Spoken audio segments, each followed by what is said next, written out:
अस्सलाम वालेकुम। Okay so तो आप जानना चाहते हैं कि नेबरहुड ऑफ अ पॉइंट क्या चीज़ है और इसके साथ साथ किसी स्पेस के अंदर किसी सबसेट का नेबरहुड फाइंड कैसे किया जाता है, neighbourhood of a point compute कैसे किया जाता है। तो इन तमाम चीज़ों के बारे में आज के हम इस लेक्चर में सीखेंगे। सो फर्स्ट करें जी, हमारे पास एक टोपोलॉजिकल स्पेस है जिसको एक्स स्टार का नाम दिया हुआ है और आर कोई भी एक आर्बिट्ररी पॉइंट है एक्स से, ठीक है, एक्स से बिलोंग करता है ये। Then any subset N of X का कोई भी एक सबसेट ले लें, उसको neighbourhood N is a neighbourhood of R कब नेबरहुड होगा, इफ एंड ओनली इफ के साथ अगर एक कंडीशन सेटिस्फाई करेगी। और वो कंडीशन कौन सी है जी? कंडीशन ये है कि जो आर है वो किसी ओपन सेट से बिलोंग करे, यानी कि कोई एक ऐसा ओपन सेट हमें मिल जाए जो आर को कंटेन करता हो और वो ओपन सेट साथ ही साथ एन का सबसेट भी हो, ठीक है। R belongs to open set U और यू जो है वो एन का सबसेट हो, ठीक हो गया। सो इसी को अगर आप विजुलाइज करके देखना चाहते हैं तो वो भी हम कर सकते हैं। लेट्स से जी आपके पास एक स्पेस है और हम इसको एज यूजुअल एक्स स्टार का नाम दे देते हैं, ठीक है। ये हमारे पास एक बड़ी स्पेस है। इसके अंदर फर्ज करें जी आपके पास एक सबसेट है एन, ठीक है। लेट्स से जी मैं इसको एन का नाम दे देता हूँ, राइट। ये एक्स थी हमारे पास बड़ी स्पेस और इस तरीके से ये जो है इसका सबसेट है जी एन, ठीक हो गया। वेल सो इसको हमने नाम दे दिया जी एन का। और आर जो है कोई भी पॉइंट हो सकता है एक्स का, अगर तो आर यहाँ पर है जी, फर्ज करें यहाँ पर बिलोंग करता है, ठीक है। देन आप आर के अलोंग कोई भी ओपन सबसेट ले लें, छोटे से छोटा हो या बड़े से बड़ा हो, आर को कंटेन करने वाला कोई भी ओपन सबसेट ले लें तो वो एन में कंटेन नहीं करेगा, ठीक है। तो इसके लिए कंडीशन लाजमी है कि जो आर है, जो पॉइंट हमने आर लिया है, लेट्स से जी आर है, इसका एन के अंदर होना लाजमी है, ठीक हो गया। लेट्स से जी मैं यहाँ पर एक पॉइंट ले लेता हूँ और इसको आर का नाम दे देते हैं। देन देखते हैं क्या सिचुएशन बनती है। अगर तो हमें कोई एक ऐसा सबसेट मिल जाए, ओपन सेट मिल जाए जो एन में कंटेन करे, कंप्लीटली कंटेन करे, देन हम इस आर को जो हमने पॉइंट लिया था क्या कहेंगे, N is a neighbourhood of R इस केस में, ठीक हो गया। तो अभी इसकी एग्जांपल देखते हैं, देन इसके बाद आगे चलेंगे, राइट। सो एग्जांपल में एज यूजुअल हम एक सेट लेंगे और उस सेट पर एक टोपोलॉजी डिफाइन कर देंगे। फर्स्ट करें आपके पास जो सेट है, let X is equal to A B C D, 4 elements का सेट है। ये ऑलरेडी हम टोपोलॉजी यूज़ कर चुके हैं इससे पहले भी एग्जांपल्स में। और इस पर जो टोपोलॉजी हम डिफाइन करना चाहते हैं, लेट्स से मैं इस पर टोपोलॉजी जो डिफाइन करता हूँ दैट इज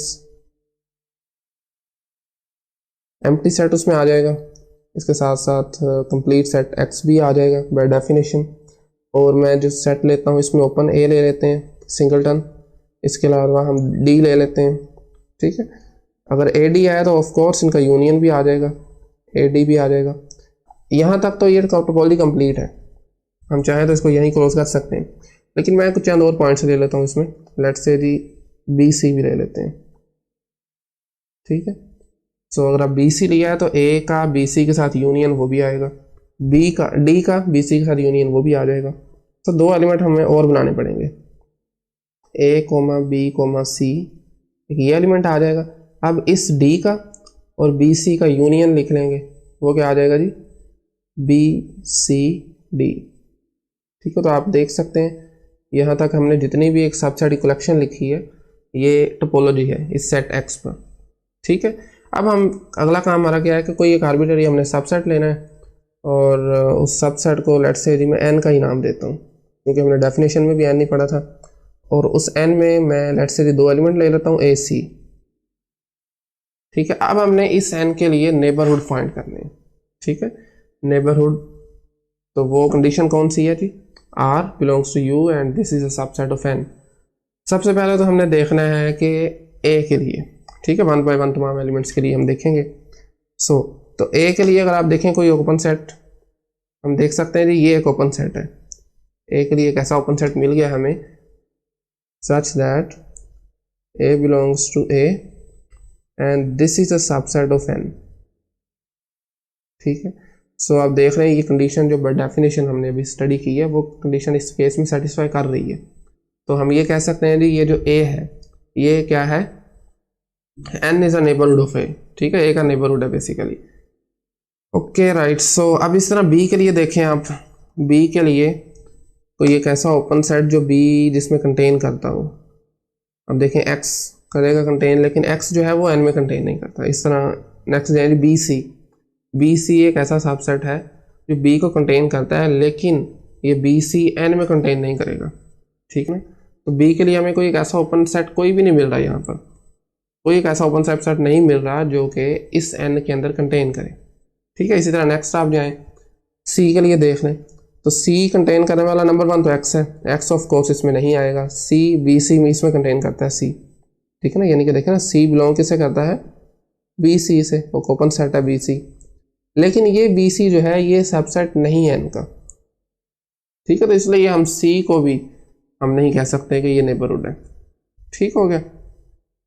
इसी तरह अगर आप d को देखना चाहें, d के लिए हमें सबसेट तो मिल रहा है सिंगलटन सेट ये वाला, लेकिन ये d चूंकि इसमें कंटेन नहीं करता, ठीक है ना, यानी कि जो ओपन सेट है d वाला ये ए सी में कंटेन नहीं करेगा, कंपेरेबल ही नहीं आपस में। तो इसलिए हम ये कहेंगे, ये जो हमने सबसेट लिया था n is a subset of only a, लिख लेते हैं यहाँ पर, sorry n is a subset नहीं, sorry n is a neighbourhood, n is a neighbourhood of a,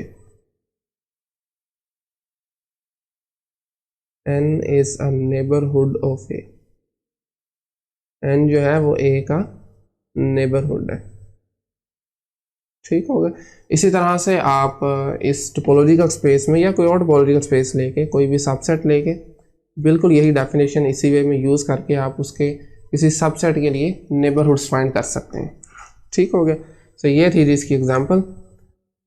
next हम मूव करते हैं, तो एक छोटी सी स्टेटमेंट है, पहले उसको राइट डाउन कर लेते हैं। नोट दैट, अच्छा जी हम बेसिकली स्टडी करते हैं ना, and the relation n is a neighbourhood of a point x belongs to x। अभी जो हमने स्टडी किया उसको एक बार मैं दोबारा लिख लेता हूँ। द रिलेशन यानी कि कौन सा relation, n is a neighbourhood of, n is a neighbourhood of कोई भी पॉइंट एक ले लेते हैं, लेट्स से दोबारा r ही ले लेते हैं, of r belongs to x। ये बेसिकली एक तरह से रिलेशन बन रहा है, एक रिलेशन है ना। तो इसका इनवर्स रिलेशन कौन सा वो भी हम देख लेते हैं।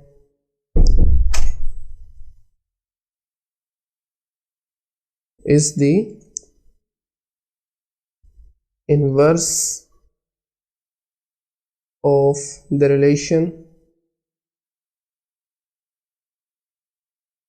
is the inverse of the relation that r is an interior point of n। so basically मैं ये चीज बताना चाह रहा था, ठीक है। यानी कि देखें ना, ओके सो आप देखें n is a neighborhood of r, इसका इनवर्स रिलेशन कौन सा बनता है जी, इनवर्स रिलेशन ये बनता है जो r है वो इंटीरियर पॉइंट है n का, यानी हम लिख सकते हैं r is an interior point of n।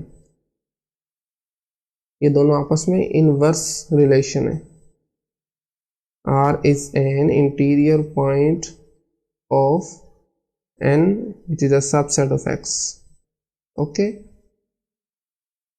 right। so अब इसी से हम एक आगे थ्योरम लिख लेते हैं। इसी स्टेटमेंट को मद्देनजर रखते हुए आज का जो आखिरी थ्योरम है उसको भी राइट डाउन कर लेते हैं और उसको भी समझ लेते हैं। अगेन फर्स्ट करें आपके पास कोई भी एक टोपोलॉजिकल स्पेस है, उसको हम let's say ji again extra का नाम दे देते हैं। सो एक्स्ट्रा जो है that is a topological space, ठीक है। और इसी तरह से ए कोई भी एक सबसेट है एक्स का, ओके। सो देन हम क्या कहेंगे जी, A is set to be open, A is open, of course इस टोपोलॉजी की बात कर रहे हैं तो इसी में ओपन होगा। If and only if, if and only if के साथ ये कंडीशन हम स्टडी करने लगे। If and only if A is a neighbourhood of, A is a neighbourhood of each of its own point. अगर तो ए अपने हर पॉइंट का नेबरहुड होगा देन हम ए को कहेंगे जी ये ओपन है, each of its own point, right. दोबारा देख लें इसको। टोपोलॉजिकल स्पेस हमने लिया जी, लेट्स से एक्स था, हमने टोपोलॉजिकल स्पेस एक सपोज कर लिया, फर्स्ट कर लिया, और ए कोई भी एक आर्बिट्ररी सबसेट है एक्स का। देन इस ए को हम ओपन कब कहेंगे? Basically in terms of neighbourhood हम ओपन की डेफिनेशन स्टडी कर रहे हैं, ठीक है ना। वैसे तो आपको पता है इस टोपोलॉजिकल स्पेस में जितने भी कलेक्शन होगी सबसेट्स की, वो तमाम सबसेट्स बाय डेफिनेशन ओपन कहलाते हैं। लेकिन ये जो ओपन की डेफिनेशन है ये हम इन टर्म्स ऑफ आप कह लें कि नेबरहुड स्टडी कर रहे हैं। कोई भी सबसेट ओपन कब होगा? जब A is a neighbourhood of each of its own point, जब वो अपने तमाम पॉइंट्स का नेबरहुड होगा, ठीक है। सो आज के लिए आई थिंक इतना ही। इंशाल्लाह नेक्स्ट लेक्चर में हम नेबरहुड की कुछ और एग्जांपल भी डिस्कस करेंगे और इसके साथ साथ नेबरहुड सिस्टम के बारे में देखेंगे, ठीक है। ओके, सो आई थिंक आज के लिए इतना ही। Thank you very much.